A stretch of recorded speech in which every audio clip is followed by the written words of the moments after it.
I am live. Good evening, everyone. It's Gordon Causey. Live once again, unscripted, except for a few little scrib notes on a Hilroy pad. Candy the Wonder Pup, always here, always excited when a video starts because she knows what it means. She knows what to expect, and I know what to expect. I got ready this time. Sometimes I forget to grab the treat. So, for those who like to look at my dog, because dogs are cool, shake a paw. Speak, speak. She's going chuff. Speak. Ah, there we go. Show your face. Show that stripe. There you go. That is Candy looked after. I have no one watching right now. Maybe no one will come on. Whatever the case, been getting quite a bit of engagement on my lives of late, but maybe doing them one every single night is too much. Let me know. Comment if you think I'm doing too many. If you think I should do more, whatever the case, I appreciate encouragement and criticism. Constructive criticism best, of course, but it's all good. Anyway, today we are August 5th. This is Monday, August 5th, statutory or not a statutory holiday, but a holiday in the province of Ontario where I live. It's what they refer to as a civic holiday. I believe it's called Simcoe Day in this province. I am in Ontario, Canada, southeastern Ontario, little rural area, farming country, a lot of orchards in this area. This big apple growing country. And I have my coffee with a nondescript mug this time, nothing written on it. Wanted to talk about a few things tonight. I almost feel like we're watching wrestling or a boxing matches. And everyone, if you've ever paid attention to either boxing or wrestling, you have what they refer to as undercards.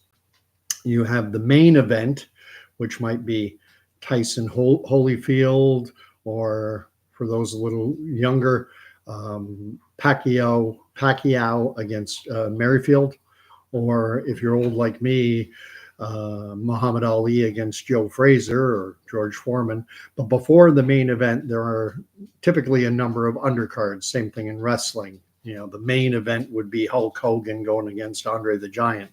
But before that event, there would be a number of undercards. They do the same thing, I think, in the UFC. And the main event that I think I'm certainly looking upon as the main event, as I mentioned before, is the war that's brewing in the Middle East. The war between Israel, Iran, and Iran's proxies, Hezbollah, Hamas, the Houthis, Islamic Jihad. Iran has militias in places like Syria and Iraq that Israel's basically surrounded. And I was watching some news reporting this evening being put out by Fox News, which trashes the Biden administration, as you would expect. You know, you flip on CNN, and I don't watch the news, but I catch little clips here on YouTube about news stories I'm interested in. And if you listen to the CNN, MSNBC types, the Biden administration is doing the greatest job in the world. And then you flip on Fox, and the Biden administration is doing the worst possible job. But it's being speculated widely across all platforms, whether left, right, or in between, that an attack by Iran and her proxies is imminent, that it could come in waves. There are already rockets being fired from Lebanon into northern Israel, but the reporting I'm seeing is saying that the rocket fire is low level, and that it's not it's what I'll refer to as weaker ordnance. They're not sending their heavy rockets. They're their best rockets. They're sending out It's almost like, to use a boxing metaphor, it's just little jabs. And for a couple of reasons, one could be to deplete or to diminish the effectiveness of the Iron Dome, because I assume the Iron Dome, this anti-ballistic missile defense system that Israel has, that it has to be reloaded uh, once it is deployed and shoots down incoming rockets. Well, it has to be rearmed to handle the next wave. Um, and so there's that aspect to it, and what they're suggesting is that Iran and her proxies may eventually start just do wave after wave after wave, and then we could see a major barrage. That's one potential scenario. And as well, Israel could get attacked simultaneously from numerous different locations, from Iran itself, from Lebanon, from Syria, from Iraq, from Yemen, and then Katie barred the door. And as my video of yesterday said, a lot of people aren't paying attention to it right now. When I go onto my news feed, the news that is dominating is weather-related news. There's a dam that's about to be overcome in Western Canada. There's, of course, news about the Olympics, articles about asking whether Canada is having its best ever summer games, news about the Blue Jays, news about the U.S. election cycle, certainly. Lots of news happening. And the news regarding the situation in the Middle East, which I consider to be the most significant news, is getting little to zero coverage. It's interesting. I just got a thumb up, but according to, now I do have someone watching.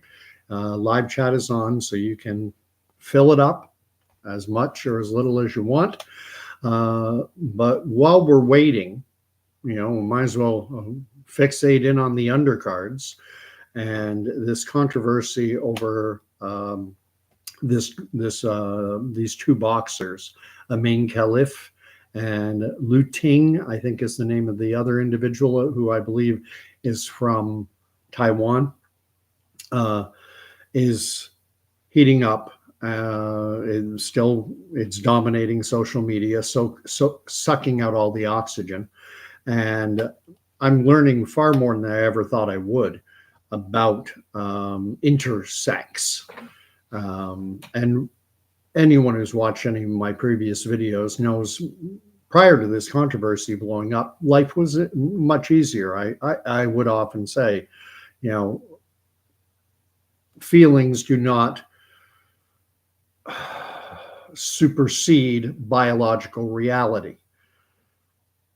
You have a penis, you're a man. You have a vagina, you're a woman.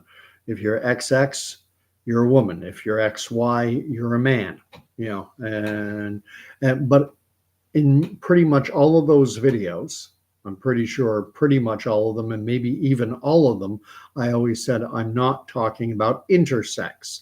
And I would say intersex is a condition where instead of being XX or XY, a binary paradigm, instead of it being that simple, that there is some genetic anomaly, a chromosomal anomaly, and that someone isn't strictly XX or XY. And broadly speaking, what I've learned is that these are referred to, this intersex condition is referred to as DSD, which stands for disorders of sex development. Disorders of sex development, or DO if you want a full acronym. DSD, disorders of sex development. And I did a video about one of those disorders, which is called Swyer syndrome. And what happens in Swyer syndrome is the X little bit of biology. We all remember this. We started learning about it in sex ed class when we were in like middle school, grade 7 and 8. And we'd all laugh and get embarrassed and, stupid, 12, 13 year olds, being introduced to these concepts. But women produce the egg, obviously men produce the sperm, and every egg is X. Every egg starts out, it's female, strictly female. And then the sperm, and I don't remember exactly how this works, but it penetrates the egg, fertilizing it. And when that happens, it is the sperm that brings either another X, XX, it's a girl, or it brings the Y, and then it becomes the embryo or whatever develops into a male. But sometimes that Y chromosome isn't fully developed, or it's damaged, or there's some issue with it, and so it doesn't do its job. And so what happens is you can have these DSDs, disorders of sex development. And in the case of Swyer syndrome, what happens is the egg, the embryo, develops into what appears when the baby comes out, it's a female. It's got a vagina, no penis, because the Y chromosome didn't do its job for whatever reason. Full disclaimer, I have no degrees in medical science. I took sex ed in grade 7 and 8. I took biology in high school. I did take some science related courses in university. No biology. Took psychology, some ecology courses, those sorts of things. At any rate, so the disclaimer is, I'm fact checking what I'm writing, but I don't warrant that I'm 100% accurate. If you think I get something wrong, please comment and let me know where you think I erred. But I shared in the video that I did the other night about Swyer syndrome. What happens with that syndrome is, so the child presents as female. They fill out the birth certificate and all the documentation would say female, female, female. If the kid went to get a passport, it would say female. Everything's female. But then what happens is the ovaries don't develop. And apparently it can be quite a health concern, because the tissue that replaces the ovaries can be prone to tumors, which can become malignant, meaning cancerous. So it is devastating, I would imagine, for a child.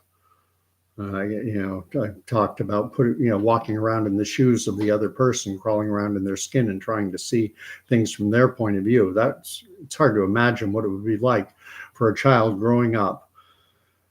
Vagina, girl, and then finding, waiting, for a menstruation, waiting for the period to come at 12, 13, 14 during puberty, and it doesn't come.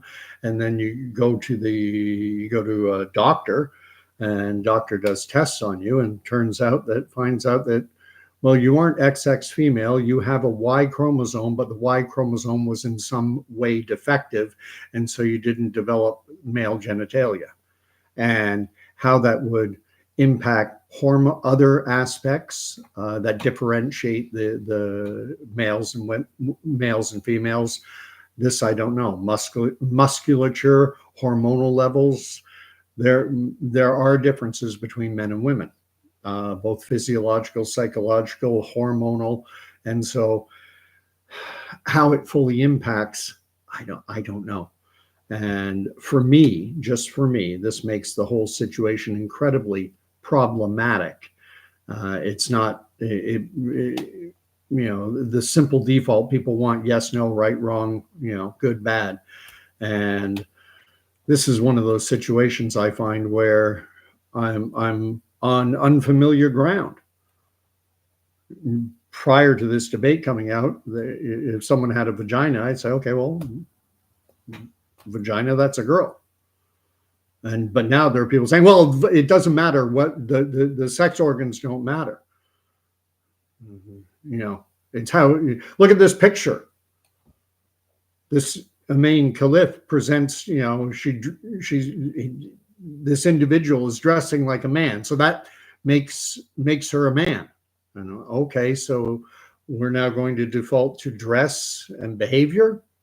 So if a man displays female behavior, it doesn't matter whether he has a penis or not. That's not the determining factor. It gets so complex.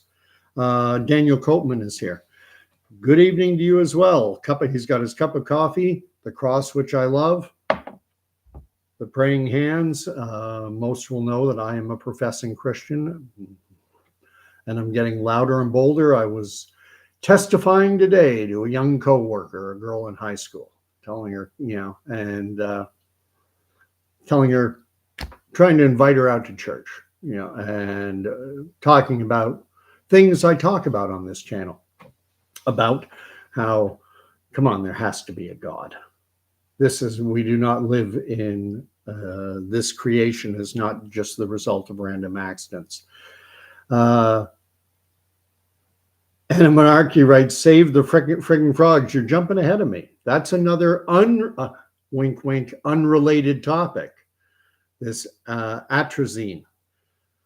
And atrazine is wink, wink, totally unrelated. But I started thinking about it in the context of what's happening. I don't know why, because it's completely unrelated. Why I was thinking about atrazine, which many will know because it's an issue that RFK Jr., Robert Kennedy Jr., has brought up, and which he's raked over the coals for by the CNNs and the MSNBCs of the world, and called a crackpot conspiracy theorist over. And Daniel Copeman writes, this is Daniel Copeman saying this, attention, community fact check people out. I'm talking to probably algorithms at this point, but Daniel Copeman writes, atrazine turns frogs gay. Actually, it doesn't. It doesn't turn them gay. It completely changes a frog's, it can, not according to what I'm reading, and I'll share the article. It can completely alter the physiology of a male frog and turn it female into a frog that can produce eggs, and the viable eggs. It can completely flip the gender around. Now, obviously, human beings and frogs are far removed from each other. So would atrazine cause, if I took too much atrazine, would my penis drop off, and would I grow a vagina and ovaries and then start producing eggs, viable eggs that could be fertilized? I do not know, but I do not think so. I think that's, now, if an embryo was exposed to atrazine, what would happen to the embryo? Or if eggs in a woman's ovaries were exposed to atrazine, or if sperm was impacted by atrazine, what would happen? Again, I don't know. Yes, Anna Monarchy writes, summarizes what I said. Thank you. You do a better job. It can make them transmorph into females that have viable eggs. And Anna Monarchy writes, turn into a platypus, a marsupial. Let me share the articles that I want to share. This is unrelated to the whole boxing controversy. I got to see which site is it. It's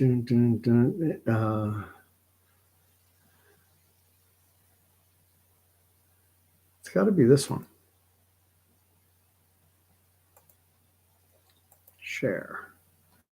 Let's see if it works. I want to share this tab. See if it's sharing right. It does. Okay. And this article is from pnas.org. I'm not sure what National something health. I don't know what this stands for. It's a research article, biological sciences. And it writes that atrazine induces complete feminization and chemical castration in male African clawed frogs. And then it gives their Latin proper name. The herbicide, atrazine, is one of the most commonly applied pesticides in the world. As a result, atrazine is the most commonly detected pesticide contaminant of ground, surface, and drinking water. It is also a potent endocrine disruptor that is active at low ecologically relevant concentrations. Previous studies showed that atrazine adversely affects amphibian larval development. The present study demonstrates the reproductive consequences of atrazine exposure in adult amphibians. Atrazine exposed males were both demasculinized, that is to say, chemically castrated, and completely feminized as adults, as Ann Monarchy and I were saying. It says 10% of the exposed genetic males developed into functional females that copulated, had sex with unexposed males, and produced viable eggs. Atrazine exposed males suffered from depressed levels of testosterone, decreased breeding gland size, demasculinized, feminized, love these words, laryngeal development, suppressed mating behavior, reduced spermatogenesis, and decreased fertility. These data are consistent with effects of atrazine observed in other vertebrate classes.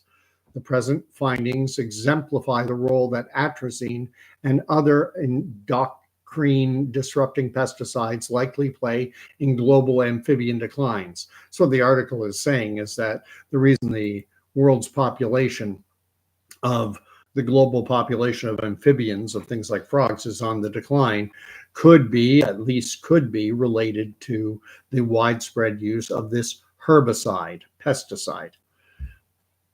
Now, I didn't stop my research there. I didn't stop my reading there. Whale Oil Beef is here once again, and he's writing similar to a it took me a second. I've heard that said. I've never written it, and I'm gonna leave that alone. If you want to read what Whale Oil Beef said, you're gonna have to wait till the live chat publishes. If you're watching this later, Zombie Force is here and says good evening. Gosh, love you guys. Love y'all coming on. So that was that article. Now I want to go to the next one. So I'm going to share this tab. See if it's sharing properly. Okay, now this is from a government website for the government of Vermont. And it's a scientific paper written by Raj Kumar Pathak, Anil Kumar. What an unfortunate name, but it's his name. It's this Anil is a male name. Dikshit, or oh, that's horrible. Anil Kumar Dikshit. That's unfortunate. Sometimes names don't translate. Anyway, the abstract. I'm starting here. The atrazine, simazine, ametrine, propazine, its metabolics and its residues have been detailed in surface water, rainwater, tile drainage, groundwater. Basically, it's saying this stuff is pervasive in the environment. The money part for me is down at the bottom of the introduction, and it's down here. And it says, due to its endocrine disruptor effects, it says, possible carcinogenic effect, meaning cancer causing, an epidemiological connection to low sperm levels in men, it is recommended to be banned in the United States. Exposure to atrazine can be harmful and in extreme cases can cause health problems. Atrazine has been classified as moderately toxic by US EPA, the United States Environmental Protection Association, and they give a footnote there, footnote number 7. And I wanted to check. I got to do my own Control F search, because I know it shows up. Yeah. So it affects sperm, and the connection they say here is low sperm levels. And Anna Monarchy is helping me out with my pronunciation of endocrine. I'm saying endocrine. Sometimes these scientific terms can be difficult. So thank you, endocrine. I'll say it that way. It's not a word with which I'm overly familiar. Epidemiology is something actually I've read up a lot on. Epidemiology is above the genetic level. It's about turning switches on or off.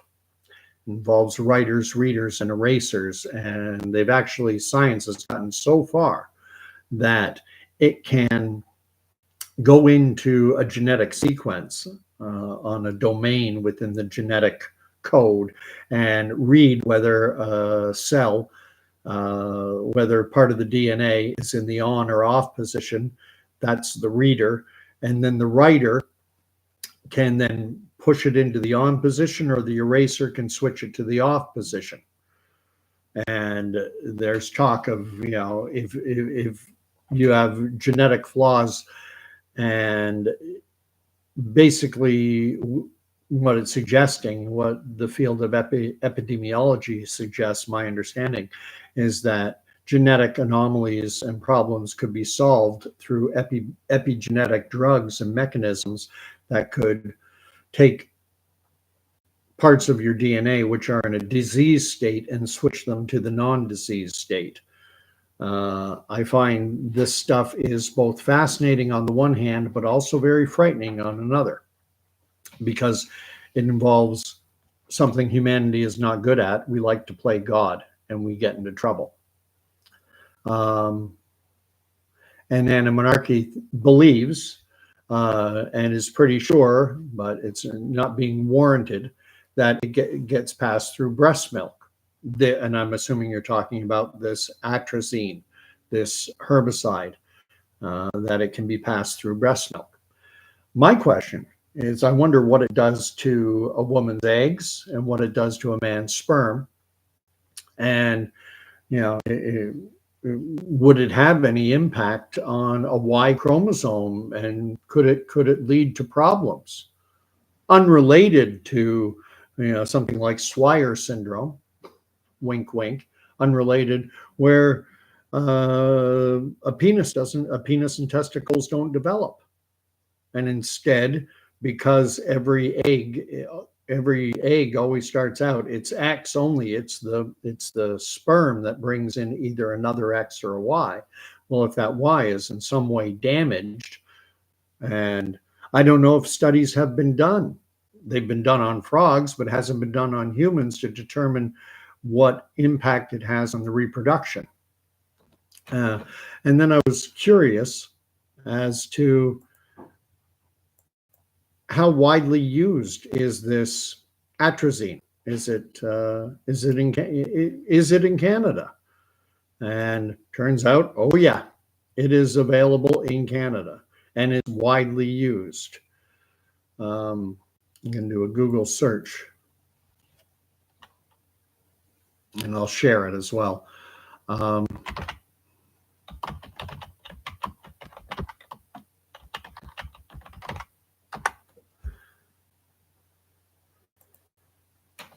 I'm sharing now just a Google search I just did. And from the guideline technical document, Atrazine Canada, and this is from our own government, atrazine is used extensively in Canada as a pre and post-emergence weed control agent, primarily for corn, but also for rapeseed and total vegetation control in non-cropland and industrial areas. Wow. And incidentally, a number of European Union countries have banned atrazine, but not in Canada. And I also checked the United States. I'm not going to check it again here. And then I wanted to check one last thing. And I was just curious. What about, well, it's available it's used extensively in Canada and in the US. I wonder, what about Algeria? What about China, Taipei? most commonly referred in the West to as Taiwan. For what it's worth, China does not regard Taiwan as an independent country. China regards Taiwan as part of China. And any companies that deal with China have to recognize that one China policy that they have, and they cannot recognize Taiwan. And so I was wondering, does China use this? Does Algeria? And let me share the screen. And here we go. Share this. The company is called Sipcam Oxon, supporting agriculture, and you can find out, who brings our products.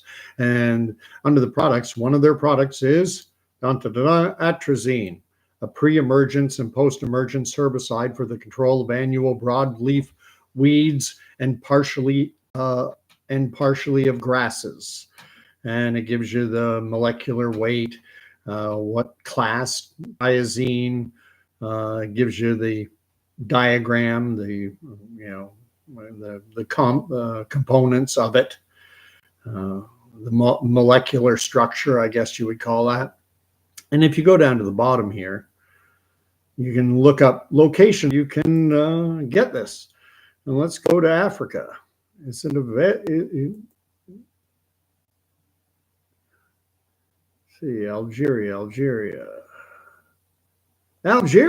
There they are. Algeria, Sipcam Inagra, Algeria. So this company that sells this operates in Algeria. And that should not be a surprise. Go back to locations worldwide. Reduce that. Let's go to Asia. Well, China. They have three. They have a chemical company plant. They have, I guess, their head office maybe. Then they have two plants, chemical company limited plants operating. So it looks like it's also available in China. Anna Monarchy, you're in a mood tonight, a good one. And Tina Starry is here. I haven't said hi to you yet. God bless. Thank you for coming on. Thank you for the likes. I've got 7 so far. Appreciate it. Sheriff of YouTube writes, Mutant Olympics 2028. That's what we're heading toward. It almost seems that way. And it's because we're messing with God's creation. We think we can do better. I did a bit of reading on atrazine, and it's been around since it was discovered sometime in the late 50s, early 60s. And I wonder what was the prevalence of disorders of sexual development prior to us messing around with things like herbicides and pesticides and DDT and everything else. What was the prevalence of cancers before that? And what's interesting is when we talk about herbicides and pesticides and things like DDT, a frequent talking point for apologists for the chemical industry is to say that, let me stop sharing my screen. No, wrong button. There. A typical apologetic line is, well, we need to increase yields and do things to, we have to bring out products like DDT and everything because the world is so overpopulated. We need to increase yields and growing seasons, and we've got to play around with the genetic makeup of what God created in order to improve it, because God didn't know what he was doing. God didn't anticipate there being 8 billion, 6 billion people on this planet, blah, blah, blah. That's not the reason these products were developed. These products were developed because of the profit motive, is because farms, agricultural endeavors, businesses were in competition with each other. And if you could gain a competitive advantage over other companies, then you could increase your yields and sell your product on the open market at a lower price. It was the underlying motivating factor for the development of these things like atrazine and DDT and all the rest, is greed. Call that an editorial comment if you want. Call it opinion if you want, but I believe it's fact. These DDT was developed in the 1950s, coincidentally with the outbreak of polio. Happened around the same time that DDT came out. Let me read. Animonarchy is filling the live chat. I love the Sheriff of YouTube's comment, Mutant Olympics 2028. I forget where are the 2028 Olympics. I didn't even know these ones were coming up and that they were in Paris. Sheriff of YouTube, Dolly, the sheep people will only end in total failure. Dolly, the famous first cloned sheep. And Animonarchy is writing, it's a brave new world. It's not, it's a beastly new world. It's a demonic new world. And then Animonarchy is writing about another one. Oh, glyphosate in Roundup. I've heard about that. I've heard that it's horrible and that it's very hard to get a hold of. I think you can get, it's been banned, I believe, in Ontario and in most of Canada, but you can get it in the US, and people go down there and they get it.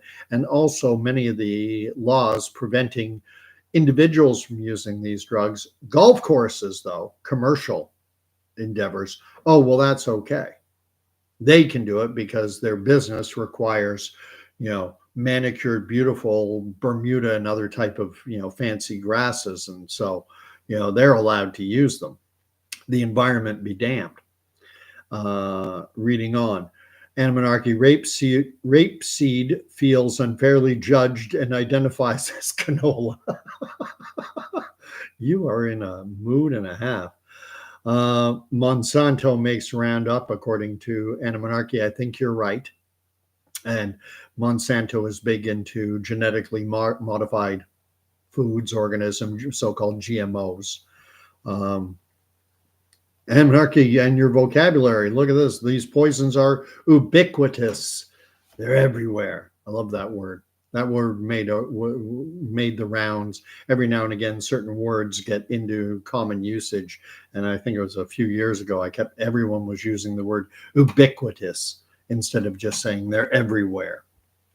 And then another one became disingenuous. You're being disingenuous. And pejorative. That's a pejorative term. We love these fancy multisyllabic words to make us sound smart. Daniel Copeman writes, bah, ha, ha, ha. Yeah, that's what you feel like a lot of the time, because unfortunately, whether you like it or not, we're all in the sheep pen, and it's hard not to be affected by the herd. You can't ignore them completely. We saw what happened to people who dared to go out without a mask. In most cases, I think people just got very and confrontational with them, but it didn't end up in physical violence most of the times. It was just, you had to have a very strong spine to put up with the anger that would be hurled toward you, with the potential that it could become even physical or violent, and maybe the police would be called. Like, this is the world we live in. Animonarchy writes, as a suggestion, I think a Canadian flag would make a good backdrop. I have one. I've shown it in other videos. When I do daytime videos at night, I don't have to worry about the sun at my back ruining making my zero production values even worse. And I have a spare room, and I have an old army cot with the Canadian flag on top, American flag underneath. And sometimes I do videos there when I do them in the daytime.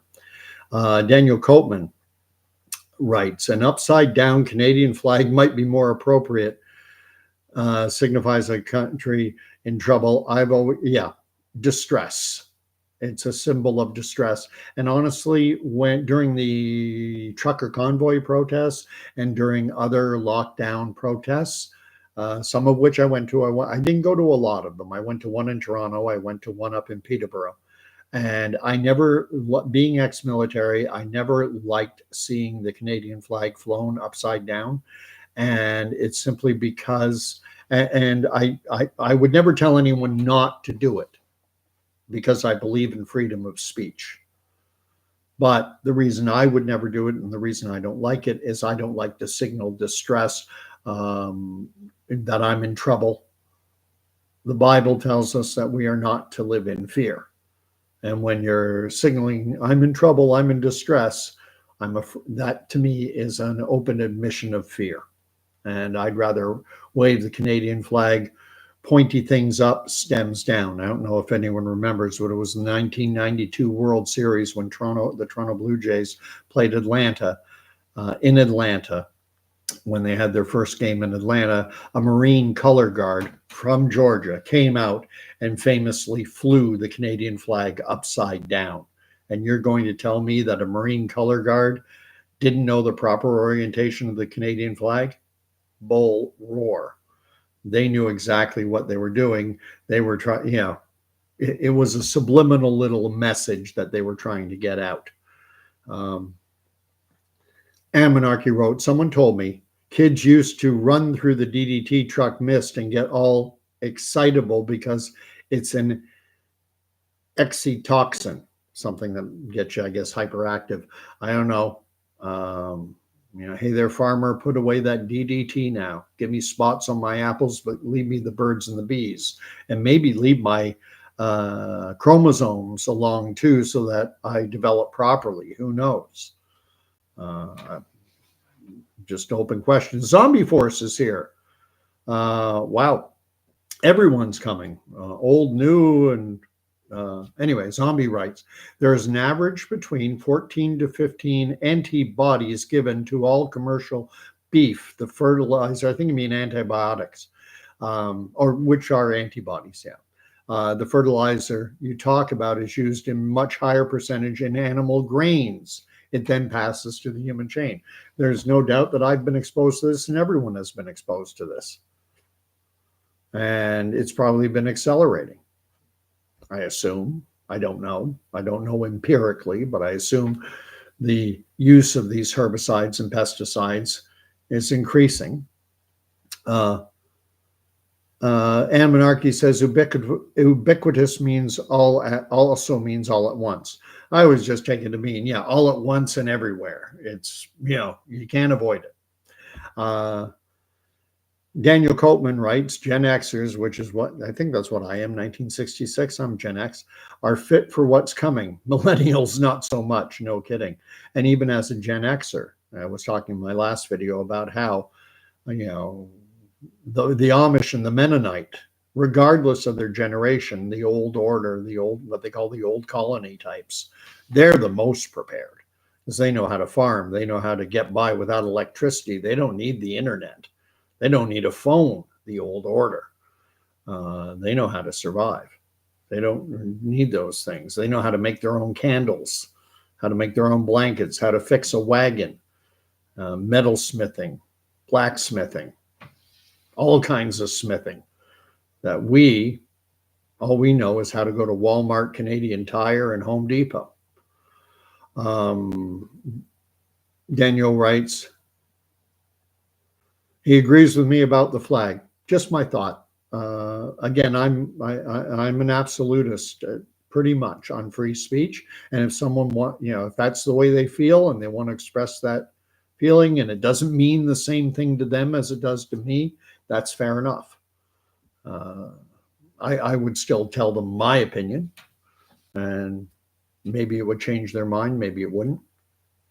Anna Monarchy was born 1990 and thinks that generation, which I guess would be millennial, is ill-equipped for tough times. They're the newest generation, you'll like this, they're calling the newest generation those born around 2012-13. That generation is called Generation Alpha. And then the next generation after is going to be Beta, Charlie, Delta. And it strikes me, okay, we're resetting. We're doing a reset. We went Gen X, Gen Y, Gen Z. Now we're resetting to the start of the alphabet, Generation Alpha. And I think it's my youngest who is going, he's the target of everything that's coming down the pipe. And that they're just waiting for old dinosaurs like me to fade into dust. So that's a fear of mine. And there's also a gentleman, and I use the term loosely, who was brought into the Biden administration early on when Biden first became president. And I can't remember his name. I think his first name was Ezekiel, which is a biblical name and doesn't get used much anymore. Guys would go by Zeke instead of Ezekiel. And he wrote a paper once saying that the ideal lifespan should be 75 years, that after 75 years, that's kind of your best before date.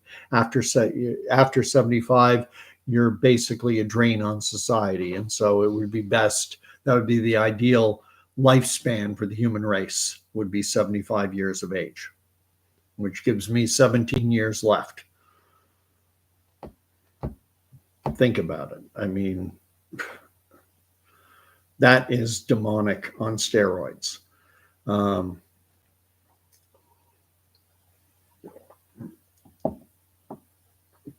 And Anna Monarchy writes, and that nowadays flying a Canadian flag is basically a symbol of rebellion. After the trucker convoy, it became that. It became almost to a degree the way I used to regard the old Confederate flag, rebellion, being rebellious. And there were woke left types who would get triggered when they saw a truck or something flying the Canadian flag. And my attitude is, oh, it triggered you? Good, get me one. Because you need to be triggered. And now Sheriff of YouTube is getting into it. He's calling himself a Gen X Quaker. Quaker is an old term. Now it's the Society of Friends. And I've always wanted to check it out. And I actually found out there, about a half an hour, 45 minutes away from me, there is a Quaker congregation that meets. And I've always been somewhat curious about Quakers. Daniel writes, I meant those born after 2000. My son excluded as I raised him Gen X style. I'm doing my best to raise my youngest Gen X style and giving him as much independence as I can so that he learns how to cope in this world without having a helicopter parent constantly, under 24-hour surveillance. I hate that. I've let him walk to the store, things like that.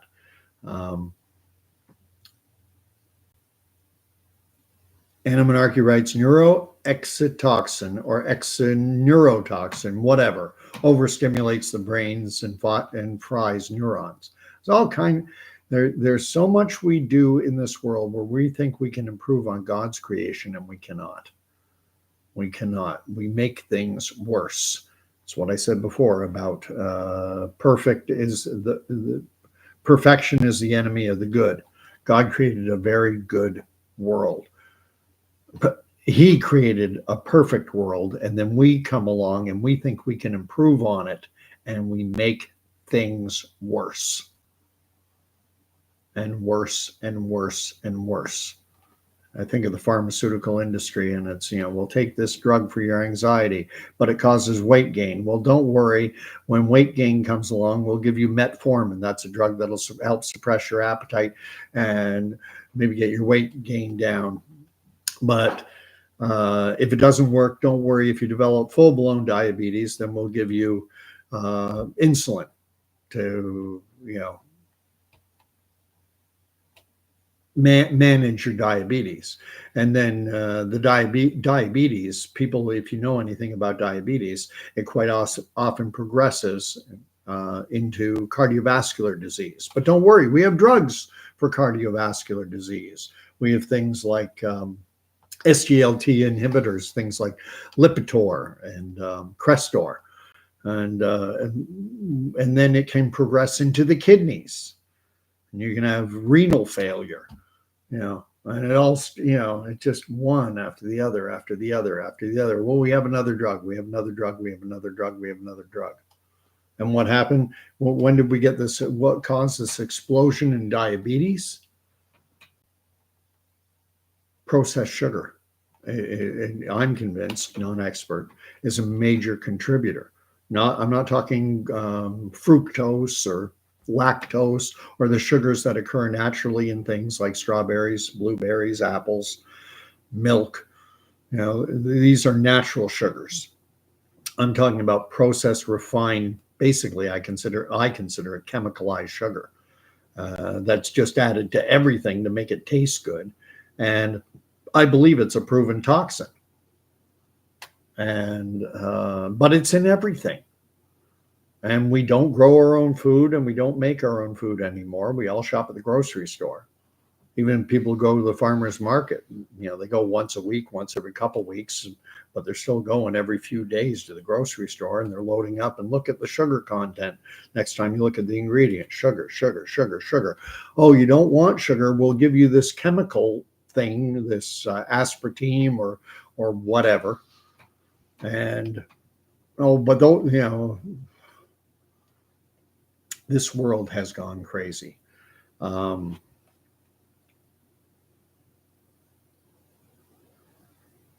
Virtue Signal side is writing that they've criminalized self-reliance. Oh, big time. They don't want you. They don't want you. They don't want me. They don't want us self-reliant. They want us reliant on the government, dependent on the government. Inflation through the roof, housing costs through the roof. I can't afford, gasoline prices through the roof. I can't afford anything.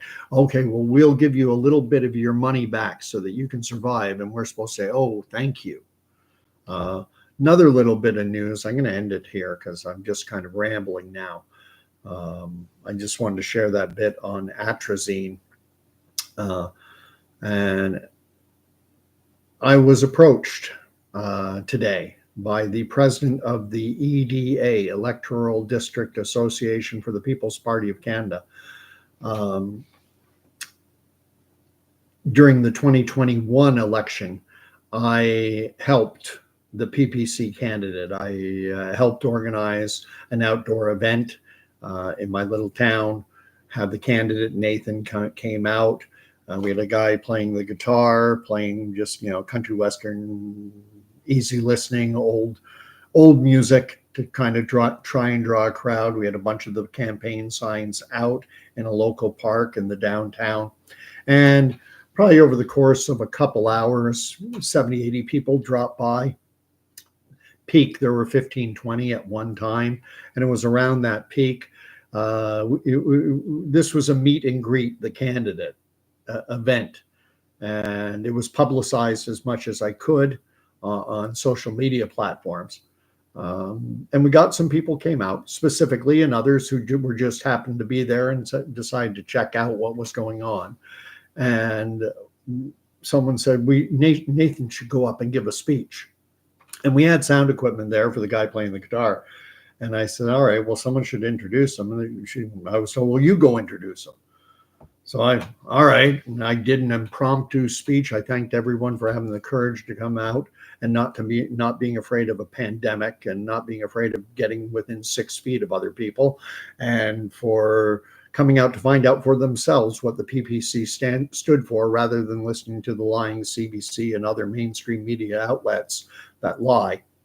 And without further ado, it was very short. I said, Nathan Lang, the PPC candidate for Peterborough, Northumberland, Peterborough South was the name of the riding at that time. And he came up, gave a speech. And anyway, Kathy came up to me today and she asked me if I want to run and be the candidate for the PPC for this riding in the coming election. And I haven't decided. I'm honestly completely undecided. I don't think it would be a contested nomination. I think they're just looking for a candidate, and I know the chances of winning are basically zero. But it could still be a worthwhile endeavor. So, anyway, I'd actually myself got in contact with the Christian Heritage Party about thinking about along those lines about running for them. Um, but I know the PPC will allow a candidate to profess their religious faith without restriction, unlike the liberals or even the conservatives. I think the conservatives on certain issues that they like to control the message, and the PPC I think is a little more loose. Let's see. I've got tons of things being written. Tina Starry writes about this Ezekiel advisor to Joe Biden wanting to have natural life expectancy end at 75.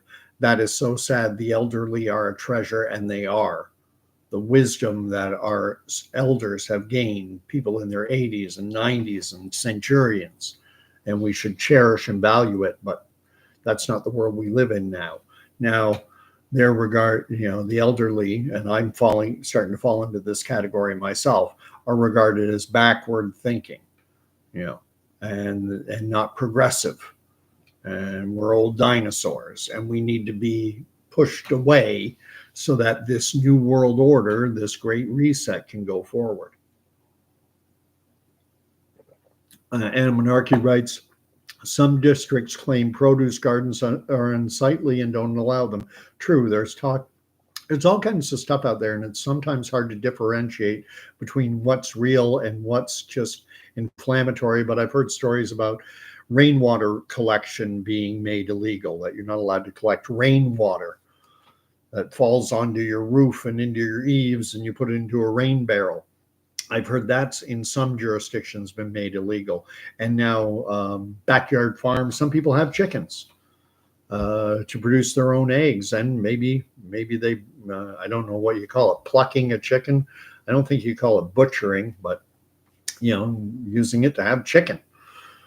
And it goes back to the point someone made earlier, that they want us totally dependent. The biggest employer in Canada, probably single biggest employer, has got to be government of either federal, provincial, municipal, school boards, or regional governments. We have 5 layers of government in this country. It's insane. We have the federal government, provincial, then you have your municipal town or city, then you have regional government like Durham region, Toronto region, Peel region. And then you have school board, and each, it's just such a layered system. And I would wager that there are more people working for those 5 branches of government, for that being government employees, civil servants, than any other industry in Canada. And that is scary. I'm becoming more and more and more of a libertarian with every passing day. Not a liberal, libertarian. Libertarian means less government, not more. I'm just going to keep on reading. Virtue Signal Side, just curious, why do you stream so late in the evening? It's because this is when things calm down in the house. I've got the young guy. He's not going to school right now. So the house is quiet. I can talk I can do it uninterrupted. If I did it at 8:30, 9 o'clock, even 10, there would be interruptions, and I couldn't do it. I couldn't go on for an hour. I probably couldn't go on for 15 minutes without something happening. So that's why. Anna Monarchy. Yeah, sugary, chemical laden oats, talking about our diets and how, it makes us sick. Virtue Signal writes, silent weapons for quiet wars. There's a lot of people who feel like we're at war already. And as Virtue says, it's silent weapons and it's a quiet war. Zombie Force writes, we cross paths for a reason in faith and wisdom, to have congregation. We are meant, I think it's in Hebrews chapter 10. I think that's the Do not forsake the coming together, as is the habit of some, but gather all the more to build one another up and to encourage each other. And we need that. We need that. We need to gather. There's a reason why you could gather, hundreds of people could go into Walmart or Home Depot or, Costco during the lockdown periods, but you couldn't go to church. And there's a reason why James Coates Church in Edmonton, just outside the city limits, Grace Life, I think is the name of the church. There's a reason why they came down so hard on his church and others like it that continued to gather openly, because there were two reasons. One, we could talk, and people were seeing that the science that said you have to stay 6 feet apart from anyone not in your household bubble, which Anthony Fauci has now admitted there was no science behind it. It demonstrated for all the world to see that we were being lied to over and over and over again. And so they had to come down hard on him. And the saddest part was that so many people went, oh, good, they're finally clamping down on that horrible church that's proving the science that I worship wrong. You remember during the Catholic Church, the Roman Catholic Church, when all the sex abuse stories came out, there were a lot of Roman Catholics who so idolized the Pope and their institution that they forgot the God they're supposed to be serving and worshiping. And they started to apologize. They started to blame the children who were sexually abused by these brotherly orders and these priests and protected by the Roman hierarchy.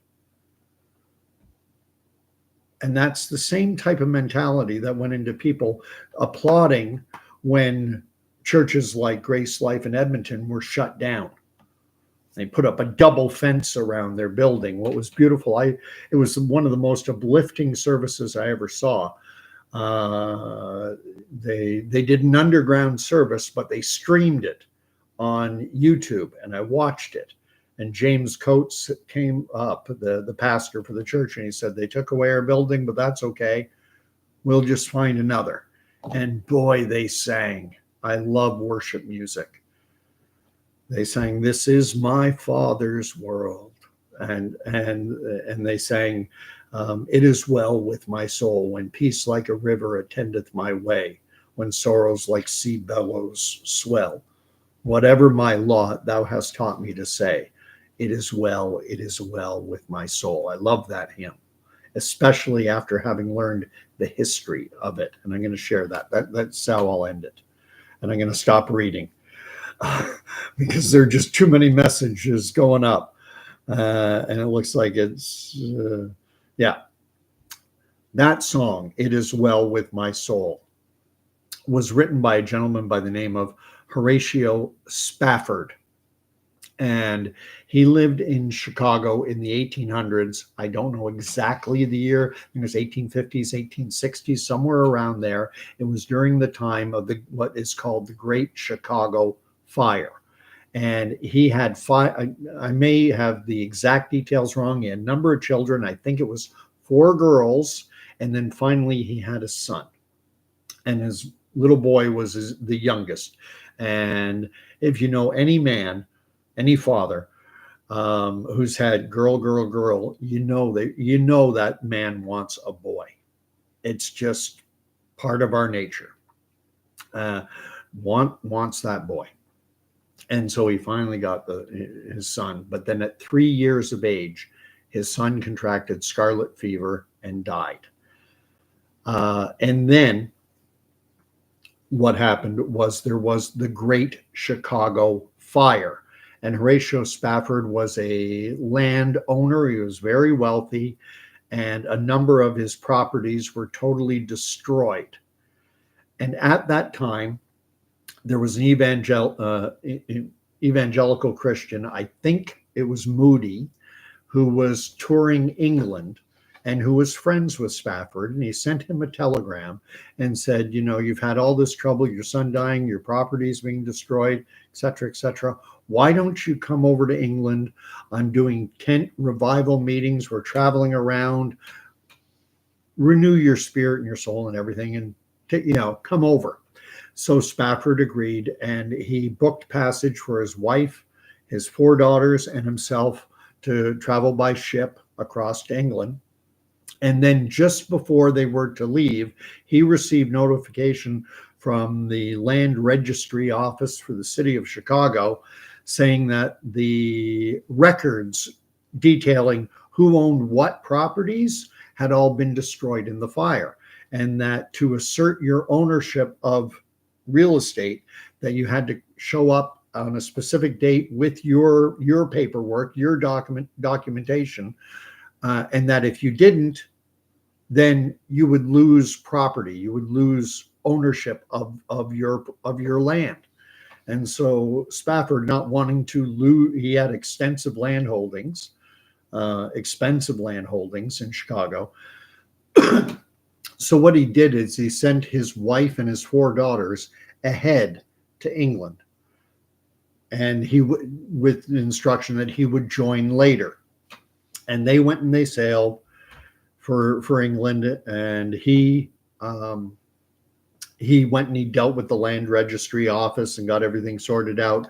But while his wife was on, I guess she would have gone by train from Chicago to New York, from New York on a boat, maybe Boston, whatever.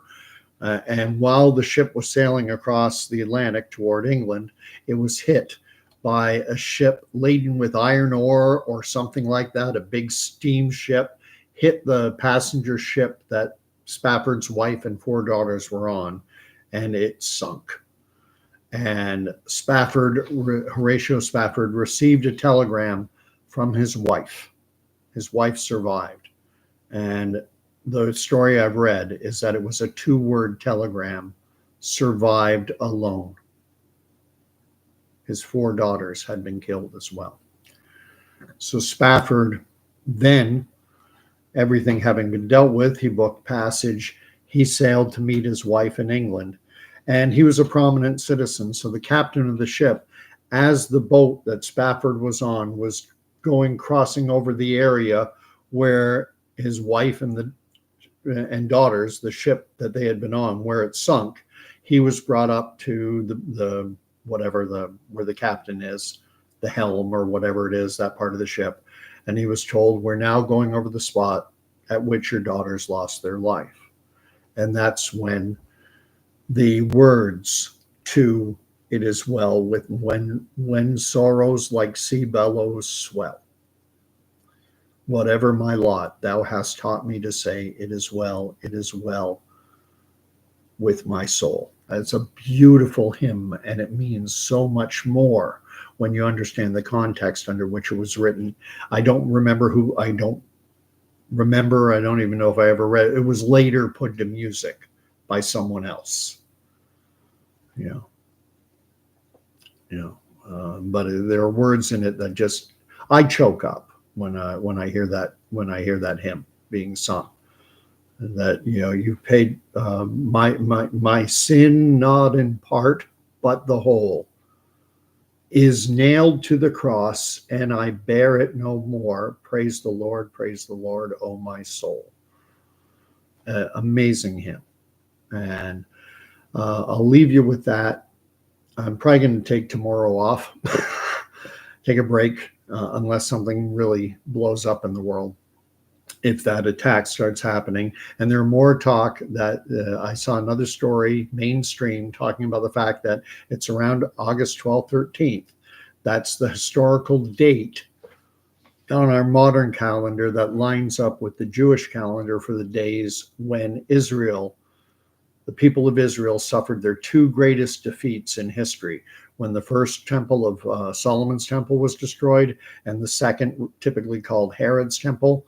They were both destroyed on pretty much the same day. And it would be August 13th on our modern calendar. And so Iran is certainly aware of this. And would they plan their biggest attack for the most devastating day in Jewish Israeli history? And there's logic to it. So I kind of had that date circled mentally, August 13th. that, but I suspect that before that happens, there will be jab, jab, jab at Israel. Read up the last few comments. Virtue says something makes sense.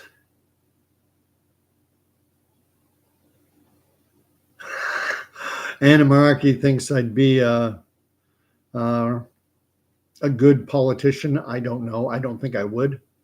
I was thinking about it in terms, politicians have to sell out. It's almost a requirement. And while I like to think I wouldn't, it's that old Machiavellian line, everyone has a price. Everyone has a price. And the ultimate test for a Christian is you got to be willing to lay down your life. And things can get serious. Anarchy is talking about that California won't let you collect rainwater. And the ship's captain is on the bridge. Thank you. The bridge. And it may not have been there. I'd have to reread the story of Horatio Spafford. Sheriff of YouTube seems to like the PPC.